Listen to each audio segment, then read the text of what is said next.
Lennox Lewis's first world title defense has finally been confirmed. He takes on Tony TNT Tucker in Las Vegas on May the 8th. Since inheriting the WBC world title by default, Lewis has been on a publicity tour, building his image and his profile as a world champion. Lewis has the ability, the charisma and the power, but he doesn't have the WBA gold belt belonging to the other champion, Riddick Bowe. Bowe is unashamedly dodging Lewis until he's cashed in on his crown. But his reputation wasn't enhanced by beating up on a washed-up Michael Dokes, and Bowe's prodigal son homecoming to Madison Square Gardens turned into a publicity nightmare in the face of a gross mismatch. A return with the former champion Evander Holyfield has been hastily scheduled to restore some of Bowe's credibility, keep him in the headlines and further delay a match with Lewis. Holyfield, of course, has already beaten the other main attraction in the heavyweight equation, Big George Foreman. All this means Lennox has drawn the short straw in the heavyweight money go-round. Tucker is the most dangerous opponent around. He's world-class and highly experienced. TNT won the IBF version of the world title wearing down Buster Douglas back in 1987, but lost the title to Mike Tyson that same year. But he fought with a broken hand and proved he could take a punch from Iron Mike in his prime.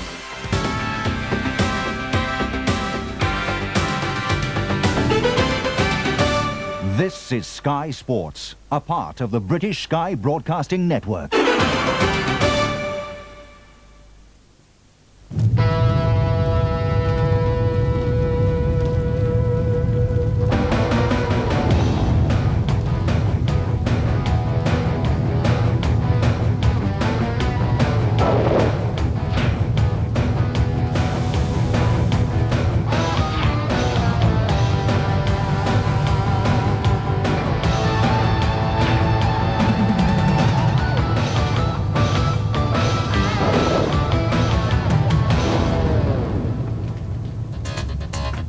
On ringside tonight, the big punch-in, Michael Moorer. He takes on veteran of the ring, former world champion, James Bonecrusher Smith. Moorer, the former WBO champion, has given up that title, but he won there with that knockout of Bert Cooper. Smith, former world champion, Frank remembers it well. Also on the show tonight, the upcoming Oscar De La Hoya. And one of the smartest men outside the ring, Roy Jones Jr. Yes, welcome to ringside. Michael Moorer against James Bonecrusher Smith, the main event. Two of the biggest punching heavyweights around. And with me in the studio to watch this one, a welcome return to the former British heavyweight champion, Gary Mason. No mean puncher himself. How you doing? I'm all right. How you been? How's the arm wrestling been going? All right, fine. By the way, has anybody seen my tie? I still haven't got it. There's only a few people who get that joke. A couple of things to mention. Herbie Hyde had a win earlier tonight. I didn't see it. Did you? And if you did, what did you think? I watched the fight. It was sad because everybody knows that, like, there's Frank Bruno, there's Henry Akawandi, and there's Herbie Hyde. Michael Murray, I hadn't even heard of him. Why isn't one of those three fighting for the title? At least proving to the people that the title is still worth what it's supposed to be worth. Watching that fight last night, really, tonight, it was really discredited the title totally. And I feel bad because I fought well to restore some credibility in that title, and it just went. And it wasn't. You were very proud to have held that belt. I'm very proud, and I think I held it together because the best man who's gone on to become world champion is the one who beat me. So if Lennox has given it up, the next best two heavyweights should have fought for it, regardless of what anybody thought. The board should have ordered that. The board ordered the match with someone that nobody had known of, and therefore provided a match that wasn't creditable to British heavyweight boxing. Well, we'll talk more about Hyde and, of course, Riddick Bowe a little bit later on, but we've got to talk plenty about Moorer. We've seen a lot of Moorer on Sky Sports before. He's a big puncher and a very clinical finisher when he sees an opening. Let's have a look at some of his recent fights.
Michael Moorer.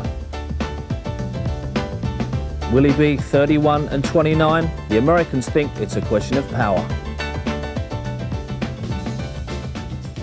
Power. It is perhaps the one thing that attracts people to heavyweight boxing more so than any other. That imminent danger. The thought that with one blow, a fight could end. Michael Moorer possesses power, maybe more than anyone else in the division. He has the highest knockout ratio of any of the heavyweight champions or contenders, KOing 28 of his 30 opponents on his undefeated record. His reputation as a devastating puncher with either hand, well deserved. But though the celebrations come often enough, it's his fists that have caused him as many problems outside the ring as they have for opponents in it, including a pending charge of aggravated assault for striking a police officer. He's tried to put his legal problems behind him now and concentrate on the task at hand, winning the heavyweight title. Michael has changed trainers and is working harder than ever before, honing his skills and getting into optimum shape as he awaits his chance at the crown. If he can dispatch Bone Crusher Smith today, he knows that the power he carries in either fist can bring him something he craves. The power that comes with being the heavyweight champion of the world. Well, he's the former world champion because he's relinquished the WBO title. We said it was more of a hindrance than a help, and I can understand that. Well, he wasn't getting any more credibility with that title, so there wasn't that much point in having it. And I've always tipped him to be the real one in there that can cause some excitement. We both have. Explosive, southpaw, very difficult. That's right. They failed to mention that in that piece, that the fact that he is a southpaw that can actually punch hard, and none of the other heavyweights, what are they going to prepare themselves with against somebody like Michael Moorer? There is nobody to prepare themselves with. Thing to remember, what you said was that, see, if you're a champion of one division, you don't rate in the others, you don't rank. See, so by giving away the WBO title, he's automatically a WBA #2 now.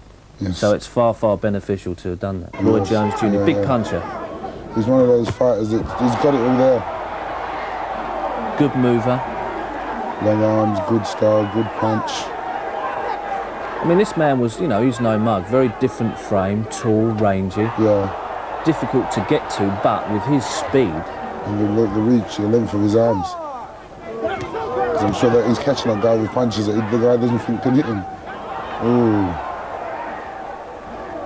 How much is it a matter of strength with a punch? I mean, Moorer to me is like a lightning puncher, and so's this guy. They're not heavy punches, but they're quick. Well, these guys are called devastating punches because they have the speed as well as the power. Some fighters use it, coordination and timing, to make up for lack of power, or some other fighters just use for just pure power. But when you have a combination of the two. Heavyweight champion in Smith, that's next. One man can take it back. Steven Seagal. Are you like some special forces guy or something? I'm just a cook. Oh my God, we're gonna die. Tommy Lee Jones. I'll see you in hell, son of boy! Under Siege. At cinemas now. Welcome back to Ringside on Sky Sports, and tonight's big fight between Michael Moorer and Bone Crusher Smith. Moorer until recently was the WBO champion, but he feels that's more of a hindrance than a help, with all the big heavyweights having been avoiding him. In fact, since he's relinquished the title, as we said, he's officially the WBA #2 contender. His current record stands at 30 fights, 30 wins, 28 knockouts. Smith, now 5 weeks short of his 40th birthday, is the former WBA champion and comes to the ring with vast experience, having fought 7 world champions. He's also a veteran of 3 world title fights, losing to Larry Holmes in '84, becoming champion against Witherspoon in '86 and losing the title to Tyson in '87. His current record is 44 fights, 33 wins, 26 KOs, 10 losses and a draw. But everybody who's lost to him has been of good pedigree. So the battle of the punches. Let's join your commentary team from the Showboat Hotel and Casino, Atlantic City.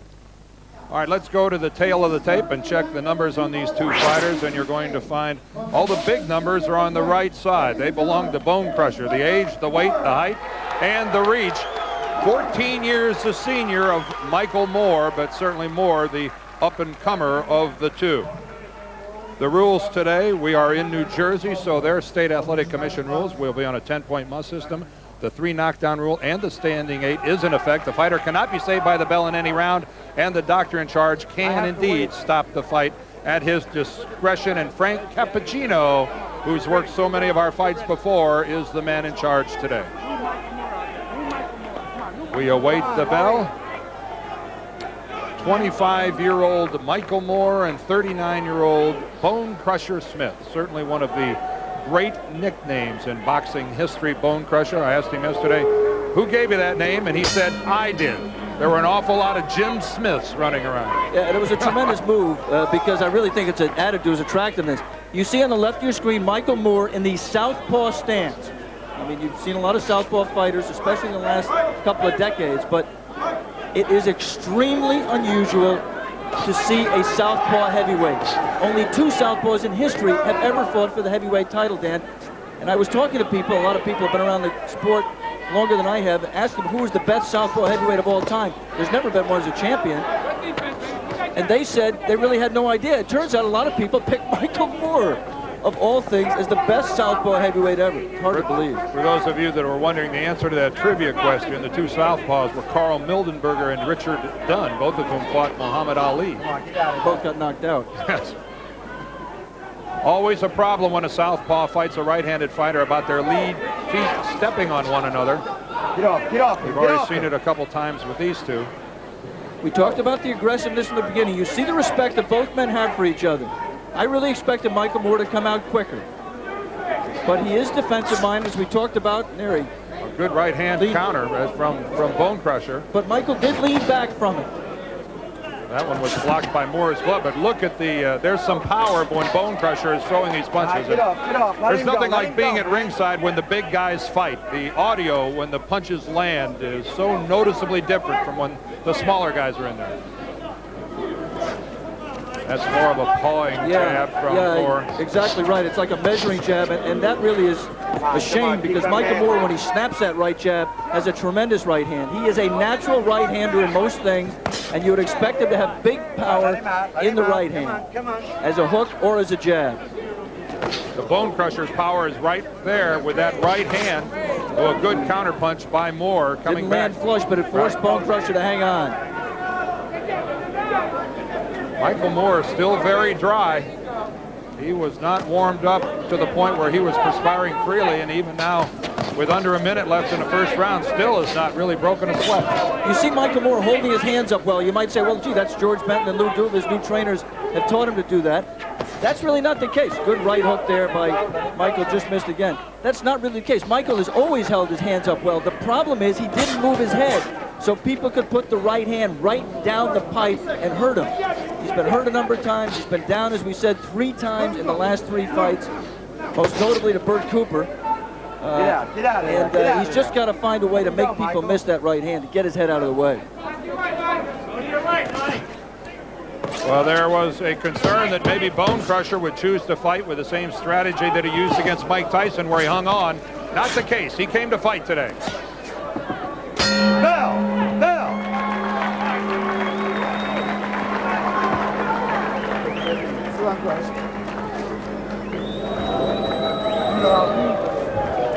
Now listen, you have to get up first on the guy. Don't wait for him to hit you. Use your jab. Use your jab.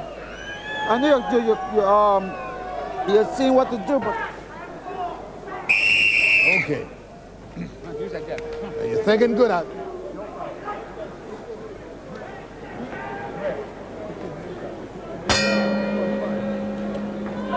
Here we go for the start of round number 2. This bout is scheduled for 10.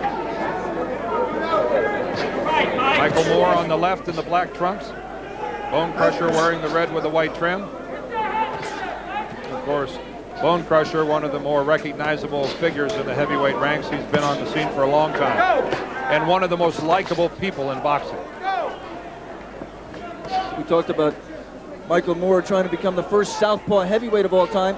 Bone Crusher Smith, because when he won a share of the WBA heavyweight, when he won a share of the heavyweight title, the WBA share, was the first fighter heavyweight champion who was a college graduate.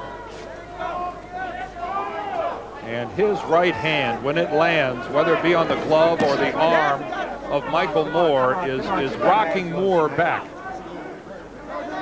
Bone Crusher's right arm is still a formidable weapon, Alex. The question, Dan, is, I mean, as fighters get older, they can't pull the trigger. Remember Larry Holmes, who had such a good right cross, just seeing opportunities with Michael Spinks, not being able to let his hands go, and that's something to watch for.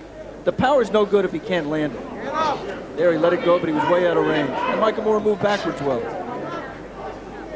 All right, both of you step back. Both of you step back. You hear Frank Cappuccino, our referee, instructing the two fighters. Moore has shown a tendency to be on the road. He likes to fight inside. He normally isn't in that heavyweight's power range. Now he's trying to operate a little bit outside of it, a different look for Moore. Yeah, and this is, I don't know whether this is just respect for Bone Crusher's power or whether this is an attempt to work on the defensive skills that Michael's been learning from George Benton and Lou Duve in the gym. Good movement by Smith and evading a blow. Well, you have to think, if you're Michael Moore, that the longer this fight goes, certainly the odds are going to begin to tilt heavily in your favor. There's a good right hand by Smith. Yeah, Michael walked right into it. But it had no effect. But it won't be, you know, I can't see where it's a great strategy for Moore to just pace himself like this. Misses badly with the left. Come on, step back. Michael Moore relinquished his WBO title earlier this month so that he could be rated by the other organizations and get a shot at a Lewis or a Bowe. You know, Dan, the reason for that is when you're rated, when you're the champion of one of the crazy organizations that have jurisdiction in this sport, you can't be rated by the other ones. So Michael Moore had a share of the WBO, the least of the 4 sanctioning bodies. He could not be rated by the others. Now he is rated, and rated very highly, number 2 by the WBA. End of the second, a pretty even fight. Now.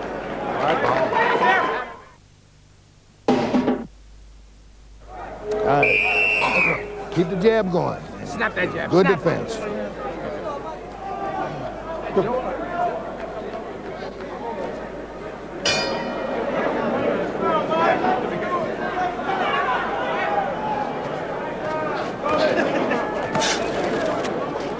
Here, North and Alex Waller with you ringside. Come on, get out of there. That was a strong second round for Bone Crusher, Alex. I gave it to him on my scorecard.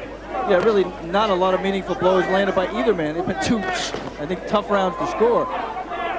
No fireworks at all yet. And that really is a surprise. I mean, I thought Bone Crusher would come out throwing bombs away, figuring his best chance. He's going to be 40 years old in a couple of months, figuring his best chance was the low blow there. And Bone Crusher, you know, the referee doesn't even say stop. Bone Crusher just stopped on his own. Gentleman James, but allowing Michael a chance to recover. Let him go, Bone. You're holding him, Bone. Let him out. Break. There is George Benton in the lower left. He is Michael Moore's trainer, and this is the first fight. And there is a real low blow, and Moore is hurt. Well, that did hurt him, man. What's the matter with you? Frank Cappuccino asked the Bone Crusher what's wrong with him. He might what's wrong with you? What's wrong with him? Wrong corner, Frank. Here's the other guy's the one you ought to be asking, what's wrong with you? You all right? It won't happen again. Oh, easy for you to say, Frank. Let's go, let's go. Well, the crowd upset about that, and the fighters touch gloves. We were seeing George Benton in the inside. Oh, good uppercut by Moore. And maybe this woke Michael Moore up. That uppercut split the gloves of Bone Crusher. Be interesting to see how much Michael Moore has learned about this sport, whether he comes back and lands an equalizer below the belt on Bone Crusher. We want to remind our ABC stations down the line. All right, break. George Benton, this is his first fight with Michael Moore after Moore's longtime association with the Kronk Gym and Emmanuel Stewart. And after the second round, George told Michael Moore to go inside, that he doesn't want to fight with you on the inside. You're holding me, man. And that uppercut that Michael landed on the inside was the best punch of the fight so far. We should point out, Dan, that there were no points deducted from Bone Crusher Smith for the low blow. I think if he lands another one, I think Frank will take a point away. Frank Cappuccino, the referee. Cappuccino would walk to the judges at the conclusion of the round, between rounds, and telling them if he indeed wants a point deducted. Couple uppercuts by Moore miss. You see connected with that left, and look at these two go. And Bone Crusher takes a couple flush shots from Moore. And he's getting the worst of it. This is a Donnybrook.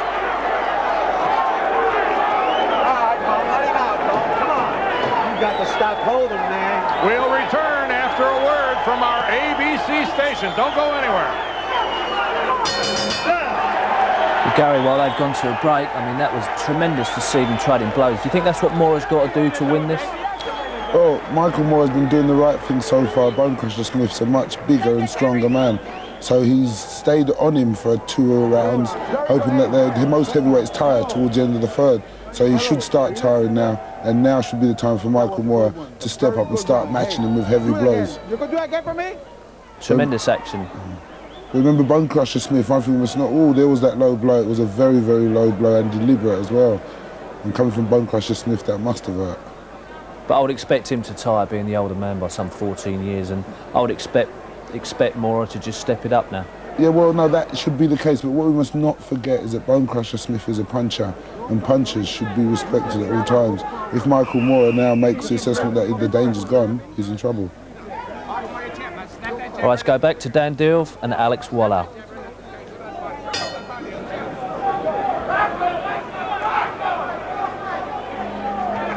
The fourth round from Atlantic City, and you have to like the way number 3 ended. Almost another low blow by Bonecrusher. The last 30 or 40 seconds of round number 3, Alex, were furious.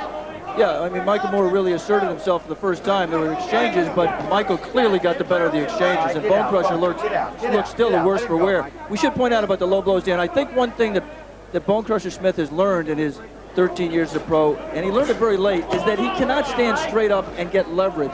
He finds that when he bends down, he's able to get much better power in his punches, and I think that was what he was trying to do with that body shot. He bent quite low, and the punch went low. Anything you do athletically with your knees locked, you take away the biggest muscles of your body, which are the muscles in your upper leg, so it holds true in boxing as well. A little more cautious first minute of the fourth round by these two. Bonecrusher wearing the red. Michael Moore 30-0 in the black trucks with the white trim. As of right now, it doesn't look like either one of these two eager to get right back into the way they finished.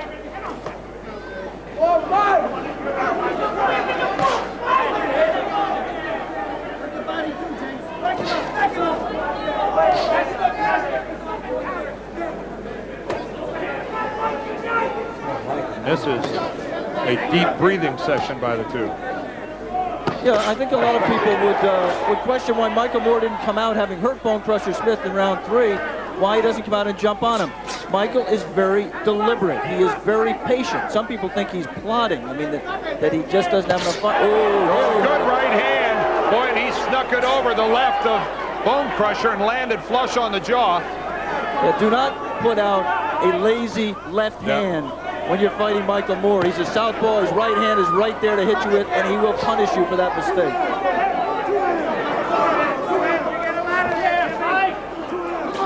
Bonecrusher's jab doesn't appear to have the snap that it had in the first round or two. Very feints with the left and comes back with the right lead. Come on. Yeah, that's really been Bonecrusher's history as a fighter. His punches tend to lose their snap the longer he goes. He really has to pace himself. He has never been able to maintain a very consistent work rate. Well, that's tough enough when you're fighting someone your own age. Here you're fighting a man who's 14 years younger than you are. I still don't like Michael Moore measuring with that jab. I mean, he just has a beautiful jab. He may get away with it against Bonecrusher. He's not going to get away with it when he moves up and challenges at the highest levels of this division. Here comes the end of round 4. A reminder, we're scheduled for 10.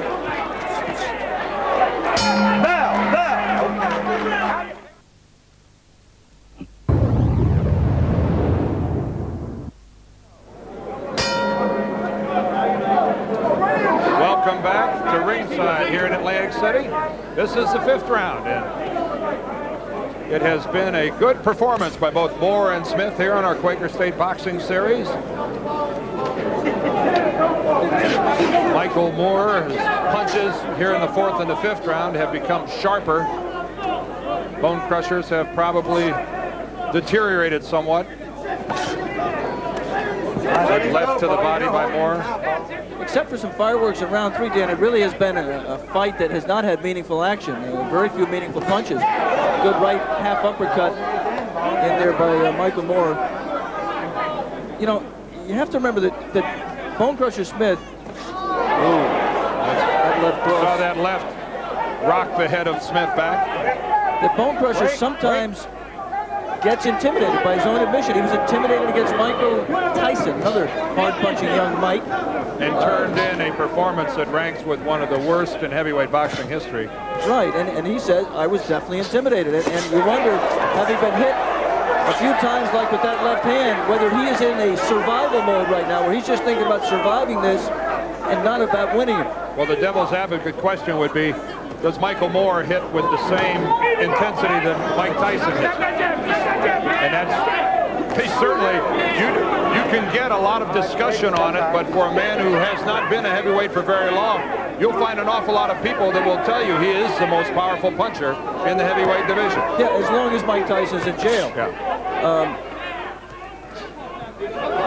You have to remember also, Bone Crusher in his last fight against Greg Page, never noted for any power. He was down and hurt badly at round 1. And it is interesting that Michael has not been able to take advantage of the one time, did not take advantage well of the one time he did have him hurt. Left just flicked.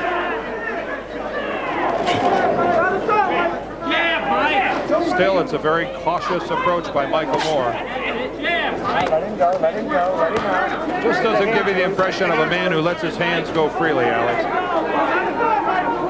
And yet, Dan, when he gets into that mode, when he senses that the time is right, we talked about him being very patient. There, good right jab. Good jab, good jab.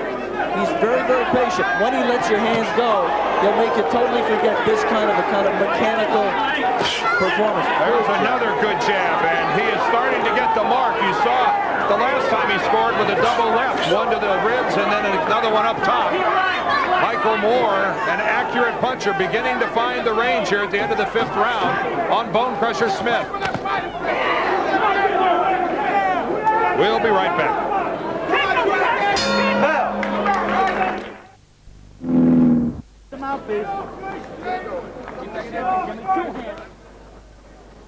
Hey, red corner, blue corner, come on, come on. Welcome back to Atlantic City. Dan Deerdorf, Alex Swallow with you at ringside.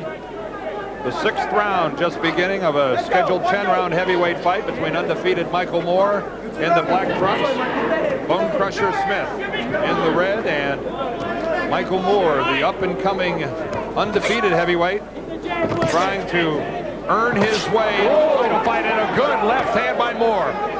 George Benton told him in the corner, let that left cross go, and he did it that time and connected well. Moore beginning to land with much more accuracy and consistency.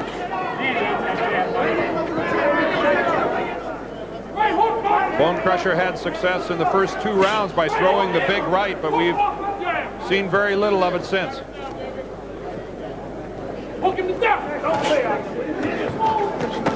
There's a good right hand that splits the gloves, but Moore rocks his head back. It takes little of it. Yeah, the first real effort that Bone Crusher's made in any kind of offensive way in several rounds. Use those hands, use that jab. Come on, use your hands.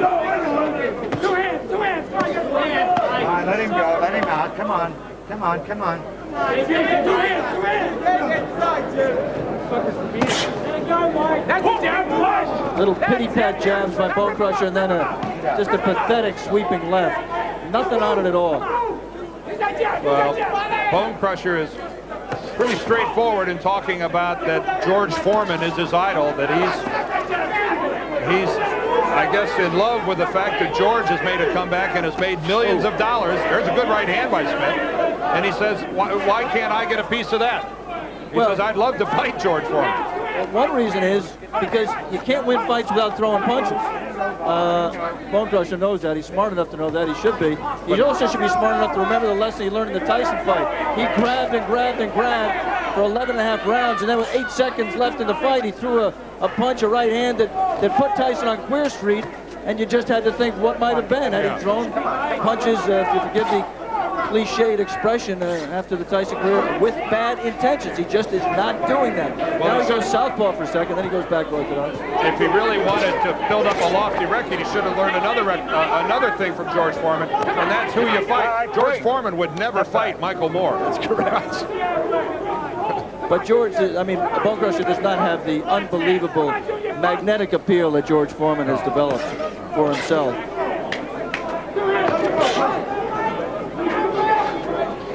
Bone Crusher feigning. A big man, 245 pounds, 6'3.5" is Bone Crusher Smith.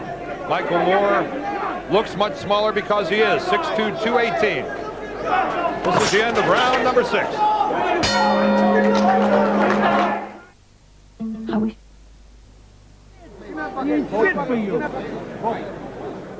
go. Come on, Ray. Come on, Lou. Come on, Louie. Welcome back to our Quaker State Boxing Series here in Atlantic City. The 7th round just underway. The last 3 or 4 rounds after a strong beginning by Bone Crusher Smith have been, I think, won handily by young Mr. Moore.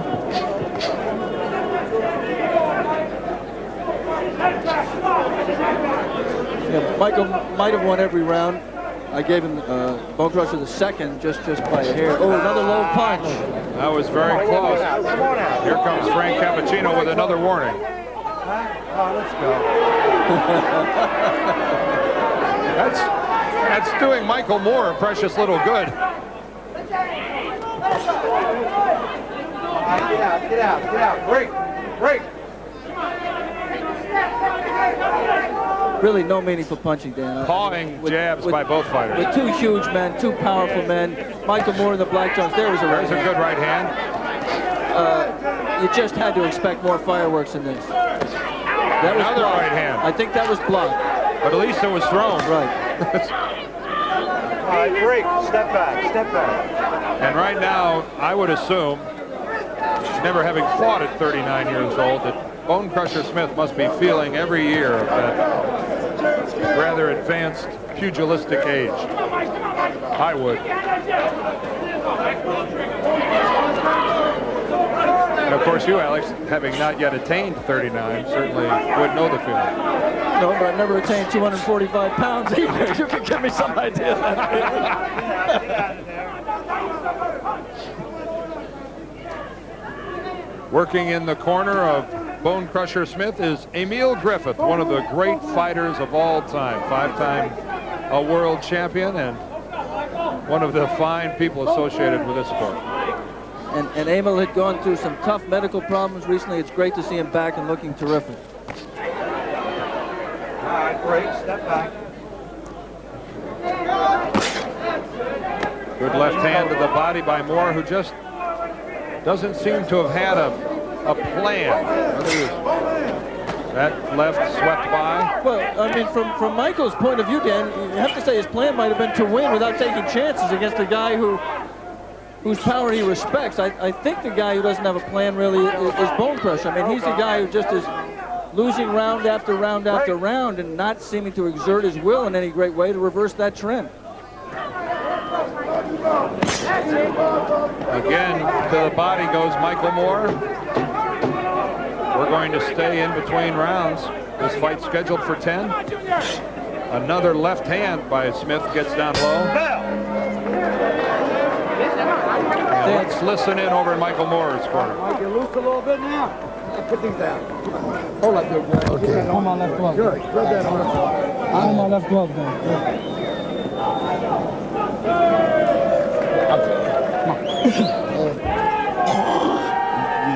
See, we're holding that left claw's back. You don't feel like you hit him on the chin with it? Okay, just do yourself a favor. Stick him as soon as you touch him. Just fire it. As long as you're up close, fire it. Just aim it and fire it. You'll hit him.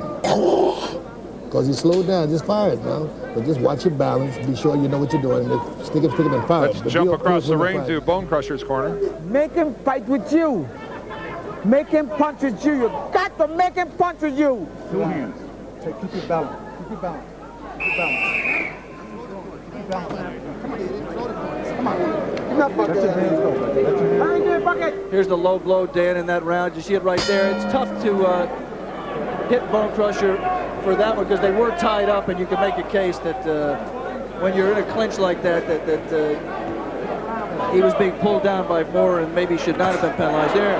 You know something? Michael Moore says he doesn't listen to his corner. You heard George Bennett say, let it go. Just touch him once with the right jab and let it go. Just fire it. He did exactly that, and it landed.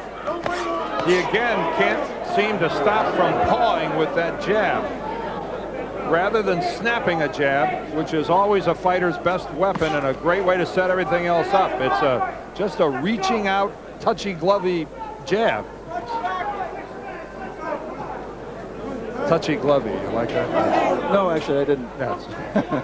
When you didn't respond, I assumed you did. I mean, the frustration is from if you're a fan, if you're a fan of Michael Moore's, or if you're George Benton or Lou Doom in this corner, the frustration is that when he throws the left, he lands it.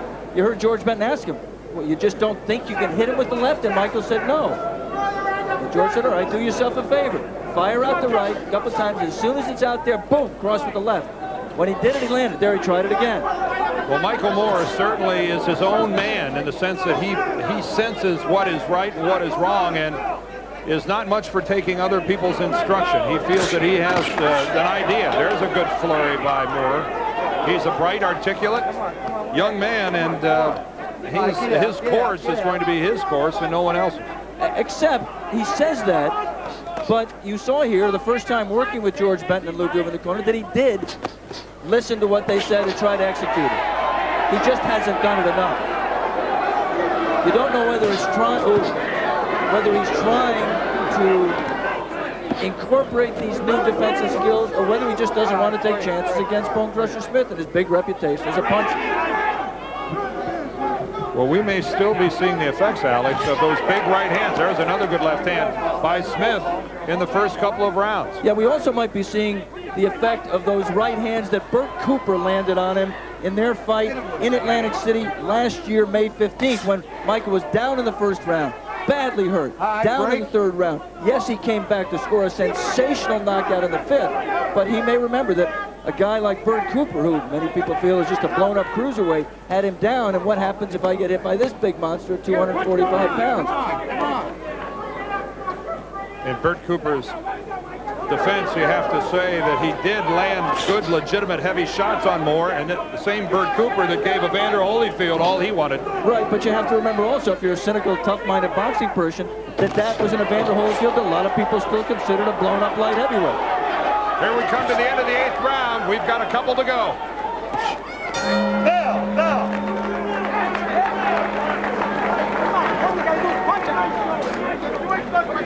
Last second all the time, but don't do that. You can hit him first, baby. Keep hitting him first. You can hit me, can you? Go ahead.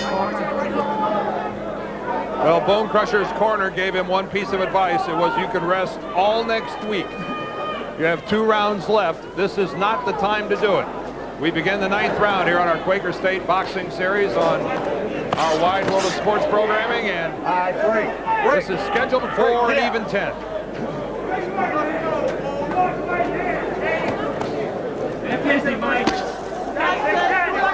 Another right hand by Bone Crusher, at least letting it go. That left hand score.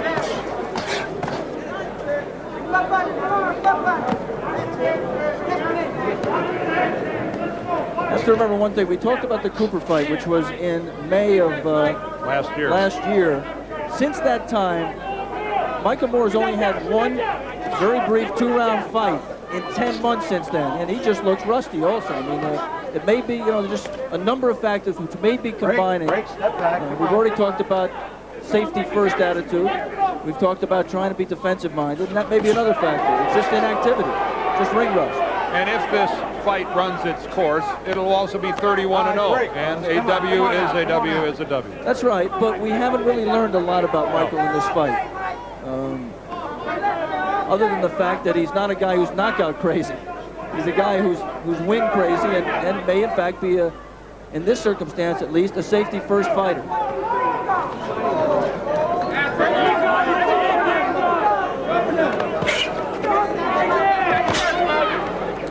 I just know one thing for sure, Alex. He'll never be the fighter he could be unless he really decides he's going to turn his jab into a real weapon. It has been in the past, Dan. I mean, he is the kind of guy who has shown a lot of evidence, all the way up from the amateurs, of having a sharp right jab. Yeah, you saw him snap it twice there. He could puff Bone Crusher Smith's eyes up with that jab. Look, there it was. There's a good combination, and two jabs, and then the left land. See if he continues with it. Bone Crusher's not letting him. Bone Crusher is doing a full wrestling grip. There's the good jab.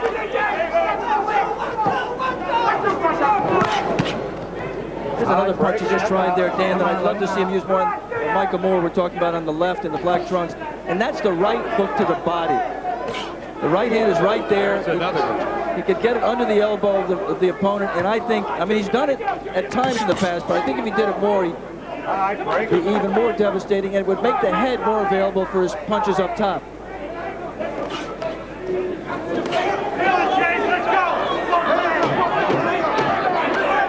Get ready for the final round, the 10th round. We'll stay here at ringside and tune into the two corners. 9 rounds and an unbelievably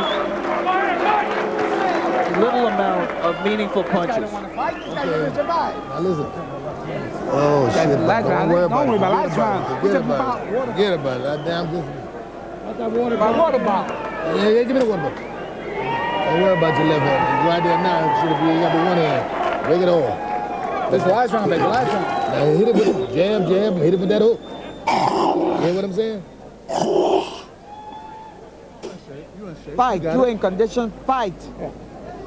Fight the man. You hear me? Hey, you hear what I'm saying? Yeah. Last round, baby. Well, do it then. Hey, Jimmy, look. See the guy sitting there? He's got Lewis. You knock this guy out. Make him think it's what you did in England. There's Bone Crusher's jab, and there's the left cross by Michael Moore that backed Bone Crusher Smith out in round 9. Looked like Bone Crusher almost lost his mouthpiece. Another angle. There's the jab, and there's the left cross. Bone Crusher had to fight to keep that mouthpiece in. That's right, Dan. This is the 10th and final round between these two heavyweights. And you saw Bone Crusher touch gloves. I mean, it was pathetic, Dan. You have to wonder if this is not the final round of his career. And if you admire this guy as much as everybody in boxing does, you have to hope so. He can fight on. He can make a few paydays. He'll never be able to fight for the world title again and win a share of it as he did with a first-round knockout against Tim Witherspoon. And the good news is that you're not looking at a man who's in financial difficulty. He's got a successful real estate business. He is a college graduate. His wife is a lawyer with a practice back in North Carolina. It's a feel-good kind of story about Bone Crusher Smith. So weep not for him. Michael, let him out, Michael. And for Michael Moore, Alex, wouldn't you agree the sky's the limit with this kid? I mean, yeah, I mean, as we said, this is kind of an inconclusive fight. I mean, but he will fight for a title. I don't think there's any question that sooner or later he will get a title shot. Yeah, and Dan, the interesting thing is that he is rated #2 by the WBA right now. Good left hand there by Michael Moore. Tony Tucker, the man who's rated #1, is fighting Lennox Lewis in May in London. That means that Michael Moore, as soon as that fight takes place in May, will be rated #1 in the WBA. And it also means that by November 13th, the rules say that there's a mandatory defense in the heavyweight division, the WBA rules, every 12 months. Riddick Bowe won the heavyweight championship from Evander Holyfield on November 13th last year. He has to defend it against the mandatory challenger in 1 year, and that, as of May 8th, will be Michael Moore. And that certainly is a fight to look forward to. All right, Briggs, step back, fellas. Come on. Let's go. Inside the final minute here of the final round. Now, Riddick Bowe doesn't have to fight him. He can choose to give up the WBA title, as he did the WBC title, to avoid fighting Lennox Lewis. He still will keep the IBF share of the title. And he is keeping track of a rather large bank account as well. Oh, solid left. Break, step back, step back. Well, James Bone Crusher Smith was telling us accurately when he said, I've worked hard for this fight. From a conditioning standpoint, he has stayed right in there. That was a good right hand. Yeah, Michael Moore bailed out and wobbly a little bit. I think that was a case of their feet getting tangled up. They both have huge feet. Bone Crusher size 15, Moore size 14. Well, I don't think many people thought that it would go to a decision, but it has. All right, step back. And some of the crowd boos. And I think they were right to boo. It really was, in terms of action, a disappointing fight, Dean. We'll be back to Atlantic City for the decision right after this.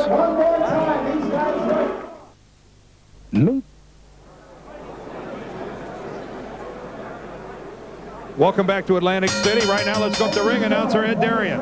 Casino Hotel here in Atlantic City, New Jersey. We've got the scoring. And here it goes. Judge Vinnie Rainoni observed 98-92, while Judge Eugene Grant, he scored it 91, 99, 91, and Judge Al DeVito, he had it 98-93 for the winner by unanimous decision and still undefeated, Michael Moore. So Michael Moore goes to 31-0, still undefeated, his 9th win as a heavyweight, and right now Alex Wallow is with Michael up in ringside. Michael Sr. and Michael Jr., who wants to take over the announcing duties. Michael, first of all, congratulations on the win. There were times when you seemed like you were ready to really take over the fight, and yet you backed off at times and just took your time and paced yourself. Well, James, he was a survivor. So what I wanted to do is just, you know, George and Lewis told me just to work on my boxing and my defense and things like that. So that's what I did. You know, I mean, he's a veteran, and I wasn't going to try to be careless and take him out or anything like that. What do you see as your future, Michael? How soon? You probably will be rated #1 in the WBA. As soon as Tucker fights Lewis in May, you'll be the mandatory for Bo. Is that what you're looking for? Well, it'll have to be up to Lou and Georgie to see what would happen. You know, I just have to thank God that I got through it, and James is a tough guy. He's a survivor. You know, I want to say hi to everyone back in Monessen. I know they wanted to hear that. Michael, congratulations. We want to take one time to say hello to Bone Crusher. James, you've been around a long time. You lost this fight. I know everybody's been saying it's the last hurrah a million times for you. What are you going to do? Is there a future for you in boxing? I'm going to rest. I'm not cutting anything. I'm still pretty. Not Muhammad Ali, but I'm pretty. But I'm going back home and help spend some time with my family and think about it and build my Prime America business, give it to the team. And we're going to think about it. We're going to play some golf next week, and we're going to have a little good time, take some time off. I hadn't fought in 8 months, and this kid is 25 years old. I didn't start fighting until I was 28, so. Thank you, James. Crowd there didn't like it. We enjoyed it. I thought it was a good learning fight for Moore. It was a good fight for Michael Moore because he's on the verge of challenging for the heavyweight title, and he has come from light heavyweight division, and he needed to fight somebody who could take all his punches, who would present a threat to him, but not too much of a threat. And Bone Crusher Smith did all that. And Michael Moore, he boxed well, he kept it all under control. You know, we've seen how easy it is to make the mistake of beating Bone Crusher before the fight's finished, you know. But he kept himself together, and he showed the maturity of somebody that I believe will be the one to take the title off either possibly Lennox Lewis or even Riddick Bowe, because he's a genuinely very good heavyweight.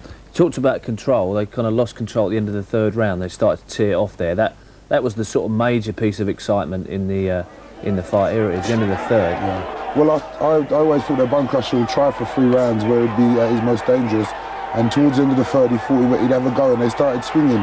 But what Moore did say, hey, well listen, I'm not running, I'm here to fight. Don't think you can terrorise me. And he had it with him, you know, which really just dejected Bone Crusher after that. And Bone Crusher decided that, hey, listen, well, maybe I'll just try and go the distance this time. I mean, that would have taken a lot out of him at 39 years of age. I mean, he realised he couldn't do that every round and last the distance, which he knew he might have to do. So, well, he's had his little fling there, and you see soon after that he was easing up, and we watched, he sort of like strolled back to the corner, and from there on in he went on a defensive type tactics in a similar way he did to Mike Tyson, which made it hard work for Moore. A key point for me is the fact that as he's got Duva and Bent in his corner, for the first time, it's important he's getting new instructions to put to practice what they're teaching him, because they're going to teach him a lot of new things. That's a good partnership. And I think the Lou Duva and George Benton, they're I think currently must be one of the best teams in boxing. And you can hear by some of the instructions that George Benton he talks to the fighter in a fighter's language, and he leaves it open for the fighter to make judgments on the things that he says, and then the fighter will see them for himself and actually do them, and that's the best way. We've got an example of that, because towards the end of the fight, I think this is round 9, all we saw Mora doing was pouring the jab out and then trying to knock him with the left hand. But we might think there's something wrong with his left hand. He might have been hurt. Yeah, it sounded as if he said something that might be a matter, but when he went out, he still used it as normal.